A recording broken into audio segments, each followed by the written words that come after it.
Welcome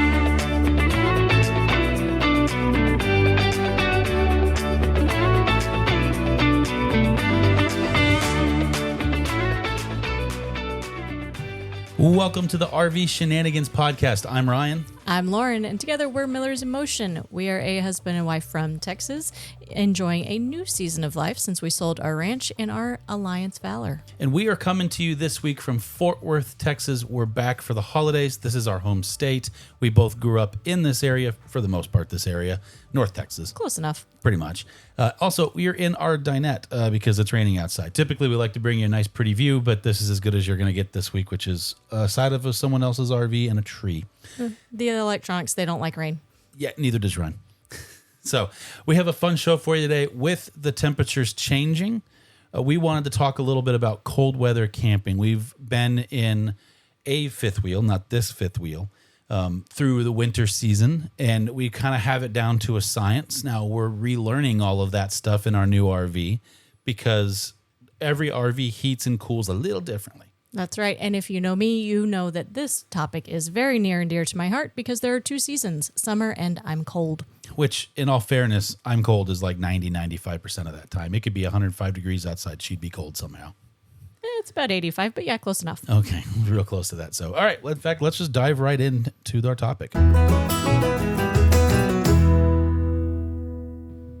This is where I normally come back and say something funny, but it's like cold weather camping again. There's really nothing funny about it. There's nothing.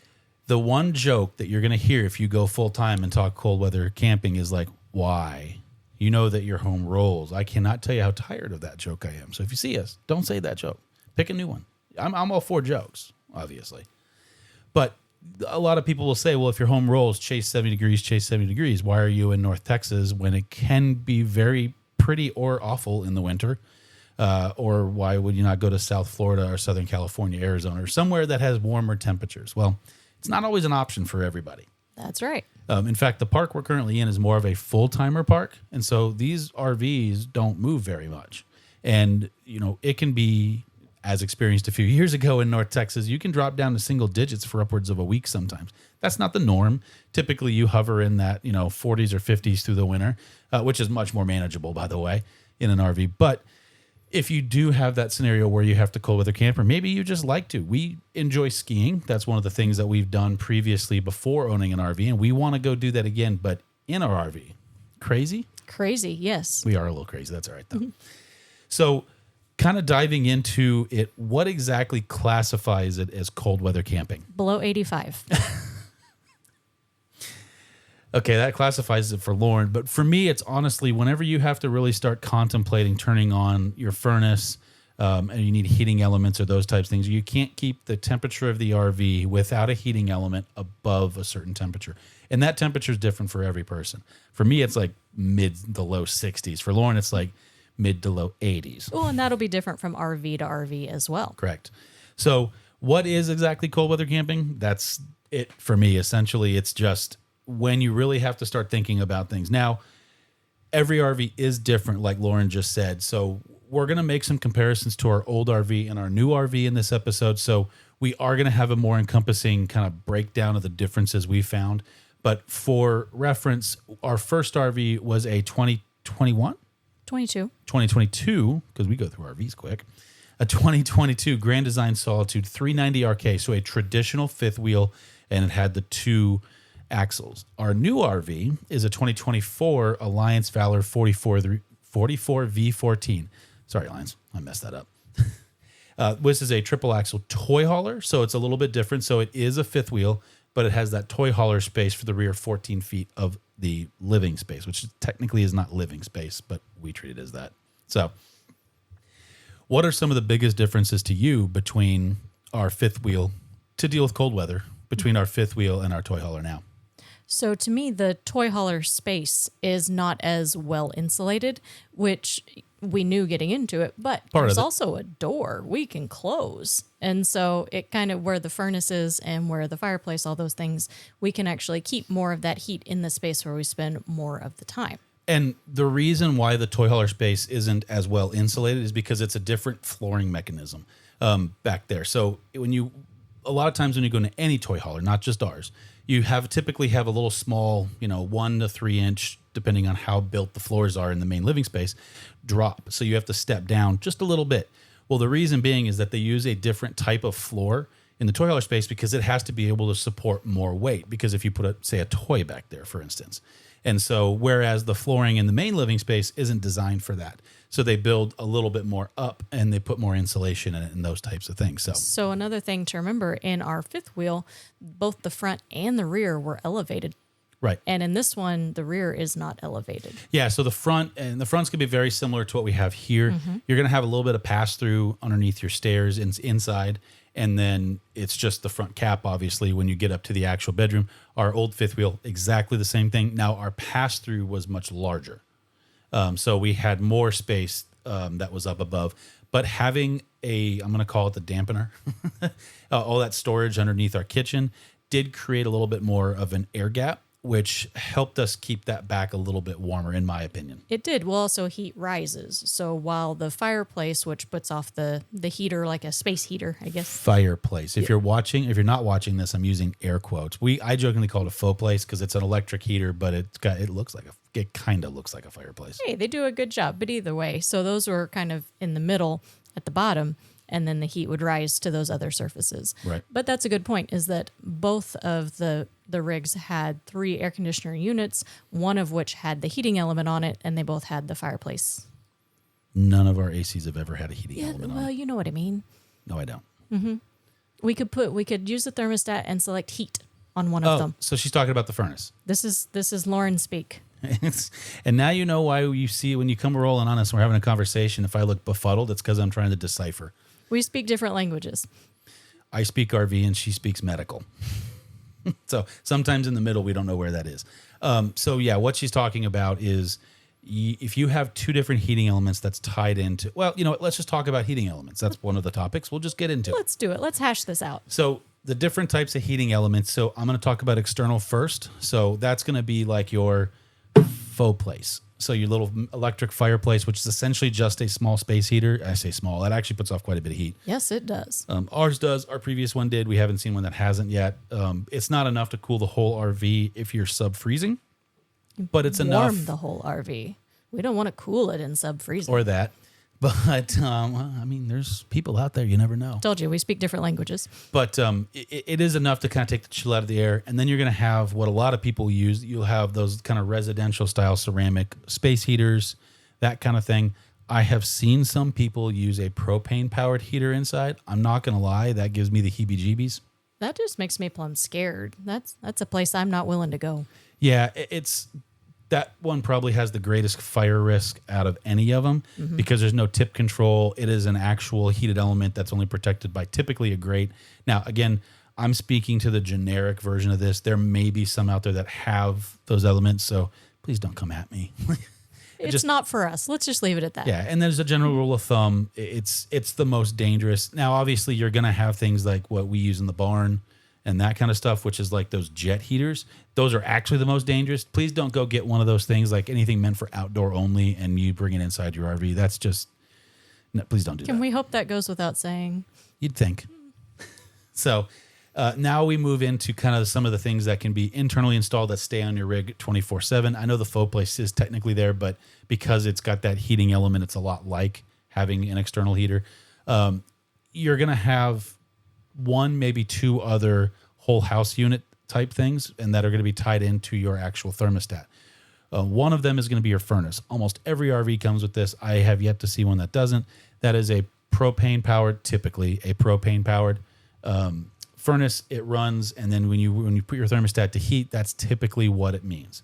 Now, if you have a thermostat that when it says heat, it says electric or gas, the furnace is the gas. Electric is going to be essentially a heating element or a heat strip that's actually built into your AC.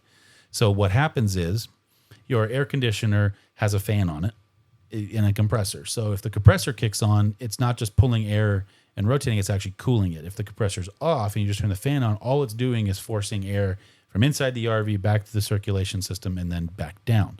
So if you have a heating element in it, it can utilize that fan and heat the air a little bit using that element to push it back down. It's like having a really fancy above you portable heater. Thank you for that lesson in heat. We appreciate it. Okay. So that's kind of one way to know what you have if you're unsure. That's why typically when you only see heat on one of your thermostats, again, we have 3, one in the toy hauler space, one in the bedroom, one here in the main living dining room. It only says heat. That means it's the furnace. If it says electric or gas, when you cycle through, you have both. So where do you really use these types of things? Like, what's the line? When do you really start to kick on furnaces, heaters, all that stuff? So we usually use the fireplace type heater whenever it's just a little cool, basically to keep the rig above like 60, 62 degrees at night, maybe a little warmer if we're here during the day. And then we really kick on the thermostat heater, is what I'm going to call it. Furnace. Whenever it is colder than that, the fireplace can't keep up, or we want to heat that underside where the pipes are. Yeah. So, and we're going to get into that in a second. So, but for now, we're just going to talk about maintaining the temperature that you want to maintain in the RV for your comfort or your pet's comfort or whoever's in the RV that's living's comfort. So, like she said, we have a tendency to use the electric fireplace as our first. That's the thing we turn on first, and we see how it goes. Now, if it's going to be a little cooler that night, like let's say it's 50 degrees outside, well, inside the RV, I mean, it might be down in the mid 60s at that point. The fireplace works great for that because it just kind of cycles the heat on it. Like I always like to say, it takes the nip out of the air. It does. Well, also, our little fireplace has a thermostat on it. I'm sure all of them do, but I think that ours works pretty well. And so we can actually set that pretty low so that it's not just making the place an oven. Right. And we do that sometimes overnight too, and we'll talk about why when we get into the pipe section of this whole thing or the water component. But as far as the furnace goes, the one thing about RV furnaces is it's feast or famine, I feel like. True, I agree with you. We're either in a rotisserie, and it's starting to smell like bacon because I'm here, or it's not on, it's cold. So that's where my heating blanket comes in.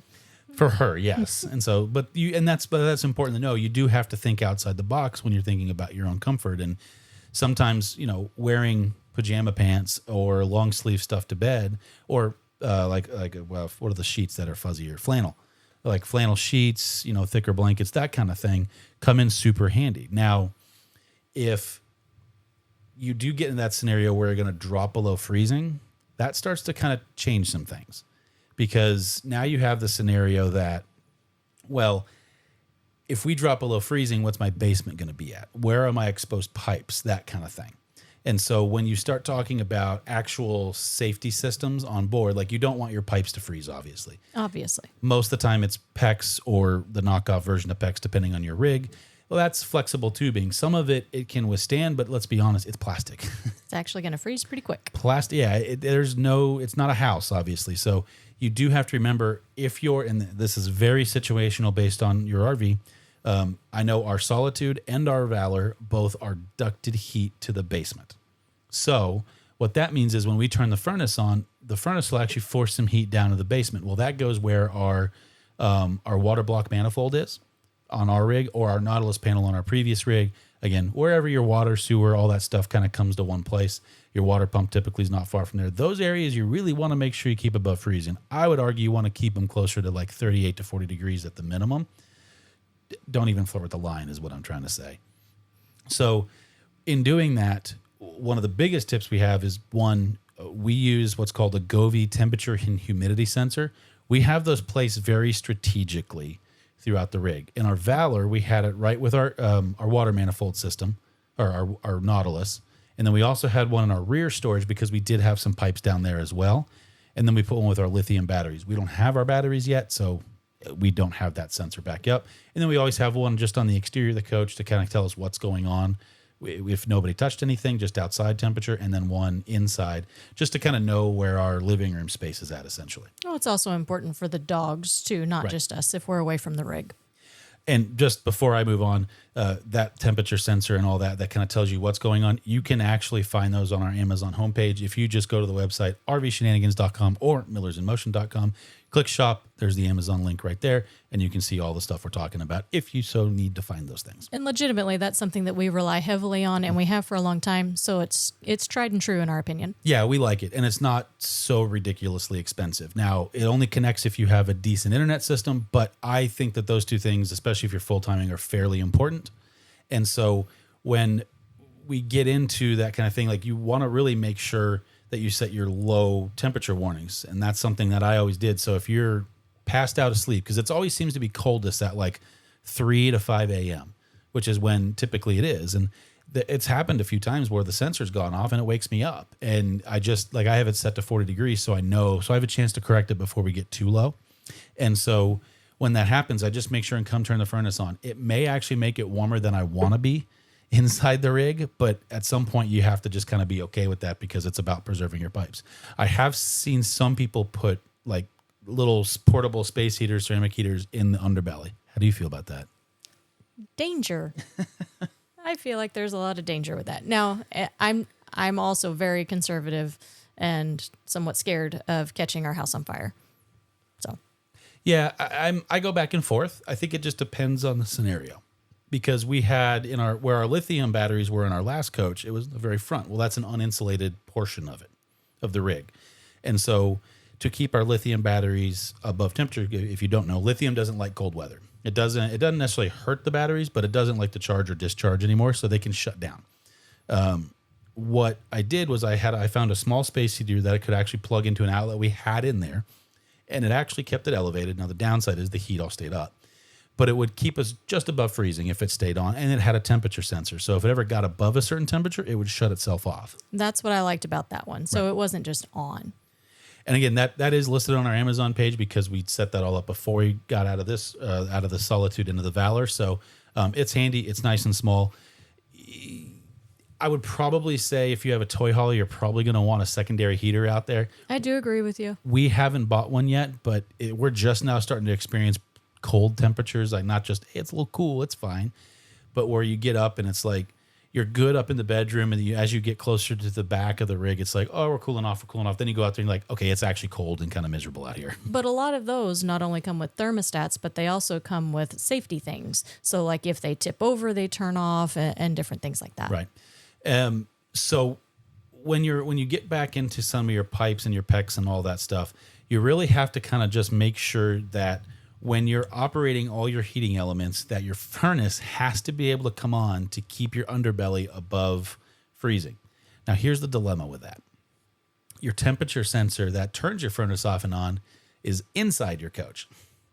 So if you think to yourself, oh, I'm going to save on propane because I'm on 50 amp service or 30 amp if you have to be in that kind of a coach, I'm plugged in, I'm just going to go buy a bunch of little space heaters and I'm never going to use my furnace. It's great in theory, and you're going to be comfortable, hypothetically, buy the right heaters, and you compensate correctly, but you are not going to allow your thermostat to kick on to warm your underbelly. So it's something so our thermostat's not very far away from our fireplace, and it is a bit of a problem. And of course, naturally, we put our coffee pot right next to the fireplace too, so that's something else we have to pay attention to early in the morning when we get up and make coffee, because it's still pretty cold some mornings when we get up, and the coffee pot will raise the temperature. I've seen it go up 4 or 5 degrees with the coffee pot going right there. So we do have to be very careful as far as how we use other heating elements so that we pay attention to what's going on down there. So typically on a day or an evening that we're going to have to run the thermostat or the heating element, the furnace, from the thermostat, we don't set anything else as high. Right. Mm-hmm. So do you want to give them an example of a few evenings ago, kind of what we set our temperatures at typically? And I will say I like it cold at night. So I love winter. Meanwhile, she has to go up like 3 or 4 blankets, one of them heated burrito-fied, and I'm sitting there just in one thin sheet. So what was it? We set the thermostat to 64 and then the fireplace to 62. Was that what we did? I think it's reverse of that. Was it reverse of that? Can you tell I'm not the one who does this? So yes, but anyways, and so if we did that, if we switched them, then you have to make sure that the furnace comes on at some point, basically. Right. And typically we don't. I mean, if it's going to be really cold at night, that thing might run all day or all night. We have had that happen in our Solitude. We have not been through enough cold weather in the Valor to find out what it does.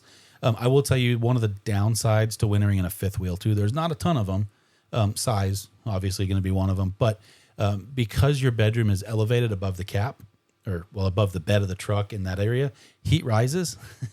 So typically it's warmer higher up. And so that means the bedroom warms up first. So we don't have a temperature sensor in the bedroom. I'd be curious to stick one in there, not going to lie. I mean, we have the thermostat. It tells us what it is. We do. And we do have the bedroom thermostat up there, but the warmest part of our RV is our bedroom. Absolutely. The downside of that is the dogs don't necessarily sleep in there because it's an RV bedroom. It's not the biggest thing in the world. So typically they'll come out into the living room somewhere, and it's always a little cooler out here. Plus you have to kind of be careful. So like we are saying that we set our temperature in here at 62. The reality of it, we're probably closer to like 64 to 66 up in the main bedroom. And then with the Burrito Queen over here, it's perfectly fine. Well, the dogs also come with fur coats. I think they handle it a little bit better than I do. I don't come with fur coats. Well, I mean, a little bit, but I come with just internal layer, so I'm more like a whale. Insulation. Blubber. Okay, so we kind of talked about what we do and how we manage the heat, but in the reality of the whole thing, when you start talking about PEX and that lining, it can break so easy. So that's honestly my biggest fear. So also keeping water running, but your water has to come into the coach somehow. Bingo. So we use, for our water hoses, just our normal everyday water hose, we use the 0G water hose. I don't know how to call it that. We carry two at all times in case one breaks. One is a smaller 20-foot hose, and then we have a longer 50-foot hose because we've been in scenarios where we need all of it. Thanks, horse shows. So the problem with that is if it's going to freeze outside and you're on city water and that line freezes, well, multiple things happen. You break your hose, you've lost your water supply, all those types of things. Now, one solution that we don't do is you can go buy a heated hose. And there are plenty of people that love this option. Sure.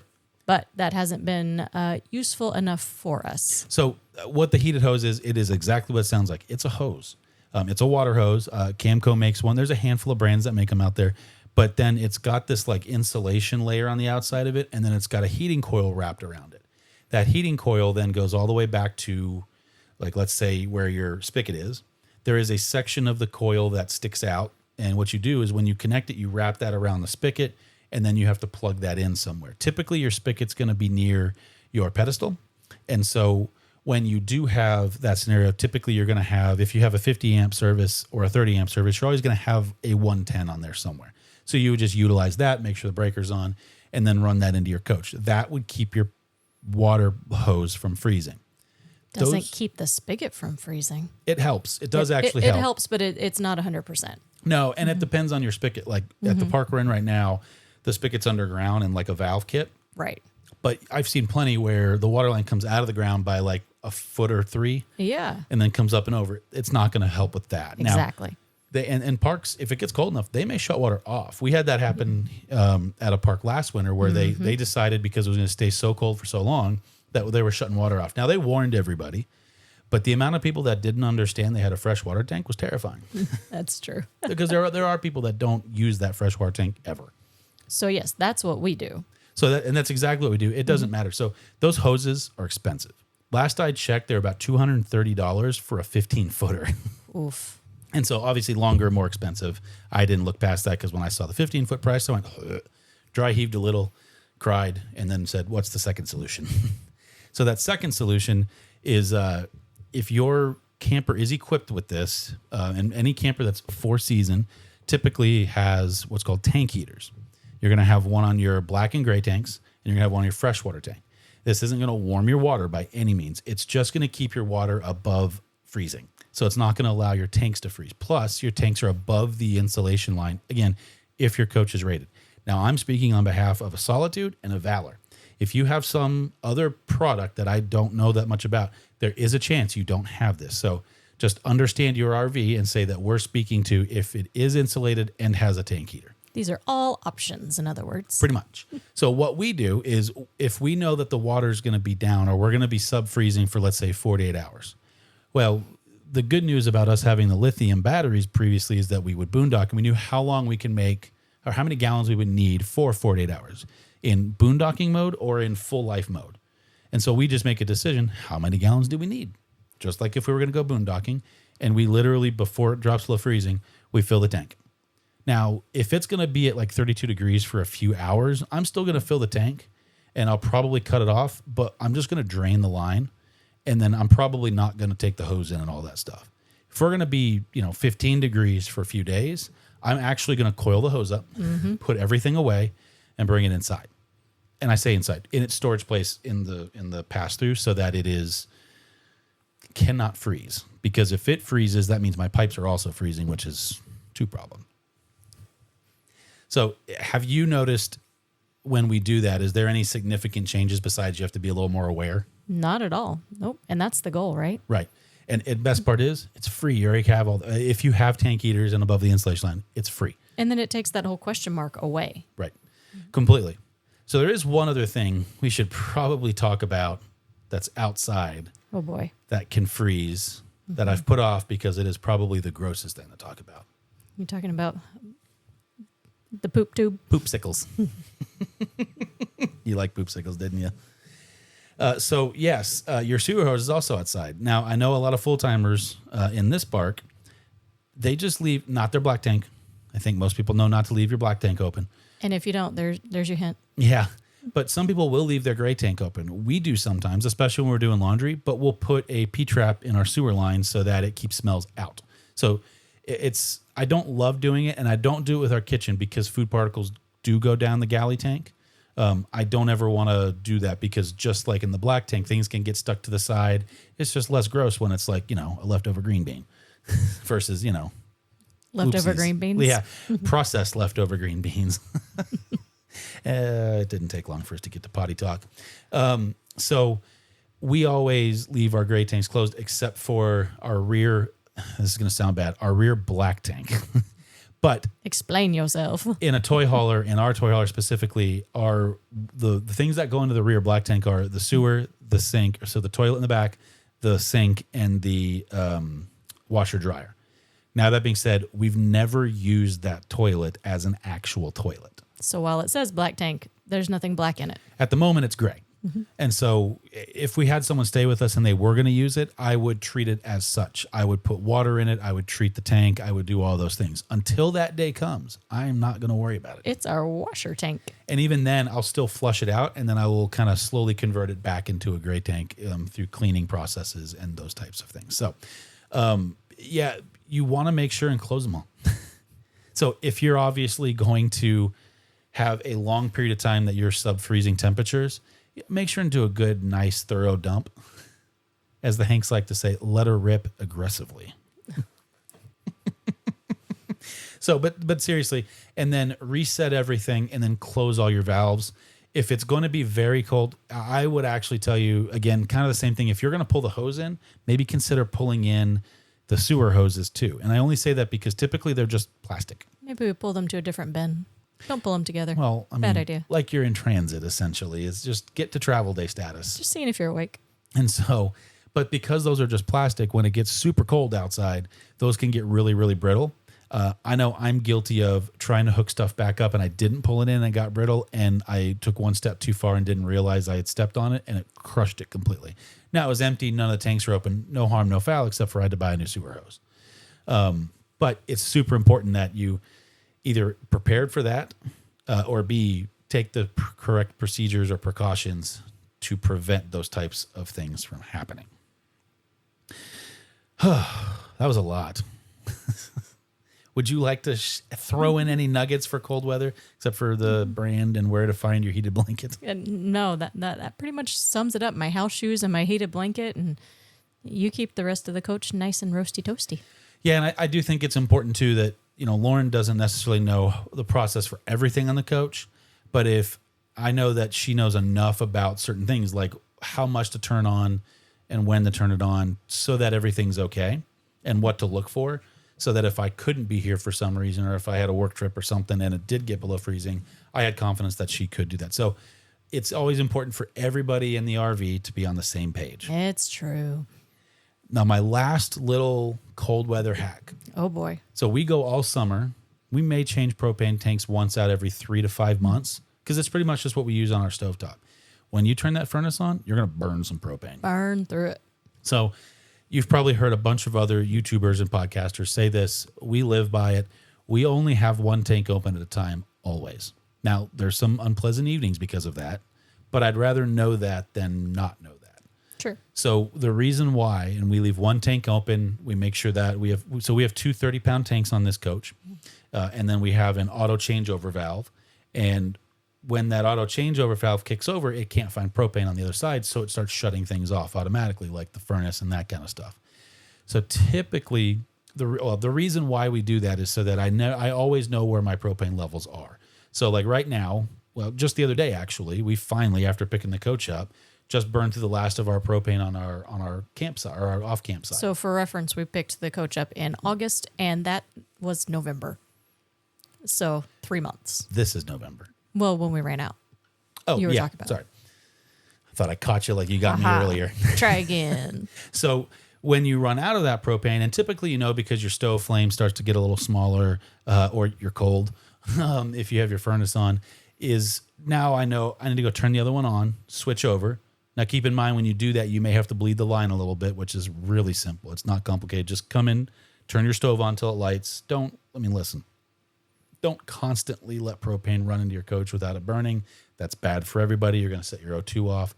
But just bleed the line by running your stove until it lights, and then that flame comes back up to what you would normally see in like a high setting or low or whatever setting you have your stove on. That's bleeding the line and pulling it back through. That should allow your furnace to come back on. If your furnace doesn't come back on when you do that, sometimes you have to reset it. You just turn it off for a minute, turn it back on. That's typically it. If you have a bigger problem, then you need a tech or to learn how to reset it on the panel. That's actually in the furnace. So, okay. From the propane side, and then from there, I would actually go ahead and remove that empty tank and set it out somewhere near the stairs or wherever so that I knew I needed to get propane. And typically within a day or two of running out, I'll go get propane, bring it back, put it back on the coach. But we don't open. Again, we hook it up. I go ahead and get a little propane line just to make sure the valves are all working. Shout out to Gas Stop. We have Gas Stop on ours, so if we ever did have a propane leak, it would automatically turn off. But make sure all that's functioning, and I would turn the propane tank back off and then continue to use the tank that I'm open on, and then repeat that whole process. Now, the downside to that is some evenings when we're burning a lot of propane and we run out, the furnace kicks off. And so all of a sudden, it goes from whatever we have it set at. So let's say we have it set at 65, 66, and now all of a sudden it's like, 50, 45. It's not a fun way to wake up. We'll say that. It's not, but at the end of the day, I'd much rather know I need to switch then versus not. And so one solution to that, and I have not tested these, I am very curious about them though, is there's a company called Mopica. They make propane tank sensors. Our neighbor actually right there just put his on the other day. So I'm kind of letting him be the guinea pig at the moment. And I want to see how they do over the next week or so while we're still here. But what it is, it's a radar-based sensor. It magnetizes to the bottom of your tank, and it sends essentially like a sonar signal, and it measures how much liquid from the top or from the fill line down, and it kind of tells you percentages. Now, it's not accurate, but I think they said within about 5%, it's accurate. So if you know you're going down and you're at around 10% or something like that, just switch over, pull that tank out, and just know it needs to be filled. It's just not empty. Also, one other thing about propane is as it gets cold, propane, so it's called LP or liquid propane. So it is a liquid that's in that tank, and then you have to have a little bit of room for it to turn into a gas, which is done when you open the valve and it processes through.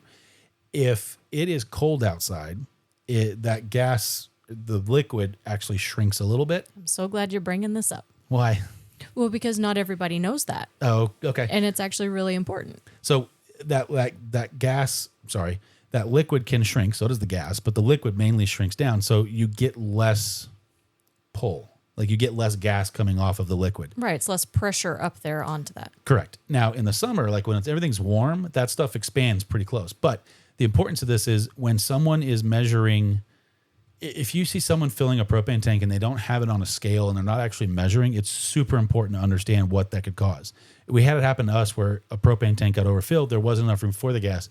We had to actually, in a very safe and responsible way, empty some LP out to create gas, because it was that scenario where we were around 0 to 5 degrees. We needed the propane and our other tank was getting low, and we didn't have a whole lot of solutions because the guy at the store essentially did us a favor by giving us more, but doesn't understand. So just at the top of every propane tank, legally, they have to put how many pounds it can accept. And it tells you the weight of the tank empty. So that's what they use when they're filling a tank. They always put it on a scale, and then they set the scale to whatever your tank is rated at. And then they just watch until it goes up to that point. Now, some scales will auto shut off. Most of them are manual. They have to manually turn it off. You'll learn what it is the first couple times you do it. Just ask them, especially if you have someone that's legitimately good at it. They'll do all these things, and just ask them, hey, out of curiosity, how many pounds did it take? And what is it rated for? And then you can reverse do some math of what was left in the bottom. And then you kind of know, like I know in our 30 pounds, it's about 8 gallons. And we'll get really confusing here because when you know how many pounds you just got, you go into the store to pay, and what do they charge by? Yeah, the pound, not the gallon. Yes. So always know what unit they're working in. And this process, when that happened, that took a long time for us to figure out, to actually get it where it was working again, to figure out what the problem was, what the solution was, and to get there. It did. But at the same time, too, now we have that knowledge base, and we obviously want to be able to share that with the podcast listeners. You know, we are also going to be doing a cold weather camping on the YouTube video. It's going to be a little more Miller's in Motion-esque, so goofy. We take a fun approach on that kind of stuff, but that's why we wanted to do the podcast, so we can go into a little bit more detail and explain these things a little bit better. So, cold weather, just avoid it or do what I was just talking about? Well, it depends on what you can do, right? Because if you can go to Florida for the winter, you know, kudos to you. Good job. But for those of us, now we have a couple more tips to kind of ride it out a little bit easier. So if you have questions about, realistically, any cold water, I like my water cold. If you have any questions about cold water, oh my gosh. If you have any questions about cold weather camping, and Ryan's going to learn how to speak today, please do us a favor. You know, jump over. If you're on YouTube, you can leave the comments down. We'll be happy to answer anything that comes across that way. If you're on one of the podcast platforms, there's not really any way, but you can always shoot us an email at info@millersinmotion.com. And also, while you're there, you can check out the website. And maybe this goes without saying, but we have never been somewhere long enough or severe enough to require skirting. I feel like that's a whole different topic. And so just know we aren't talking to that today. No, we're not. And I will say that if you are planning to go like extreme cold weathers, I do think skirting's something. So just briefly, air flows underneath your coach. Cold air makes everything above it a little colder. So if you put air skirting, essentially you're preventing air to move as much as possible between the outside and underneath your coach, which then creates like a little bit of a bubble. By no means is it warm down there. You're just trying to keep it above freezing. And that does actually do a pretty good job of keeping it above freezing. So that's an option. And there's a bunch of companies out there, and maybe one day we'll talk about them, but we have no experience with skirting, so we're not going to speak to it. That's right. All right. We're going to take a quick break, and we're going to come back and wrap up. Bear with us for 1 minute. All right, we are back. So it's Thanksgiving. So you guys are getting this. If you're listening to when this podcast comes out, it's coming out the Tuesday before Thanksgiving. So we just wanted to take a quick second and say we are very thankful that you are here, whether you found us through the YouTube channel or if you're brand spanking new to us because you wanted to understand cold weather camping a little bit more. We are very thankful that you found us, and we are especially thankful for our family members. If you aren't aware, our family members are our membership program. There's all different types of stuff that involve with that, but we're super thankful for all of them. What are you thankful for over there? I'm thankful for you. Okay, that was a cop-out, but whatever. We have a lot coming up. We got the word last week that we're going to be doing live recordings of this podcast. Ooh, so exciting. But where, Lauren? Like we've mentioned, it won't be from somewhere cold. It will be from Florida. We're going to the Florida RV Super Show in Tampa in January. So if you're going to be at the Florida RV Super Show or in the area, come by. We're going to be at the Alliance booth, and we are going to have a whole setup. We're going to be doing live podcast recordings. We are going to be talking RVs. We're going to be talking about the travel lifestyle full-time, and we're going to have all kinds of fun guests. As we get closer, we'll be announcing times that we're doing those, as well as who some of our guests will going to be as they confirm. But I can tell you, I've been talking to said guest. We are very, very excited to have him on. And this podcast was always designed to have guests on. It wasn't just supposed to be us talking about everything under the sun. And if you have questions or things that you want hashed out through a podcast, maybe with some of those people, make sure to send us an email or drop a comment somewhere so we can know about that. Exactly. All right. That's going to do it for us this week. Thank you so much for watching. Have a great Thanksgiving Thursday, or I hope you had a great Thanksgiving if you're listening to this after that. And we can't wait to talk some Christmas stuff soon. Thank you again so much for listening, and we will see you or talk to you next week. Safe travels, everybody.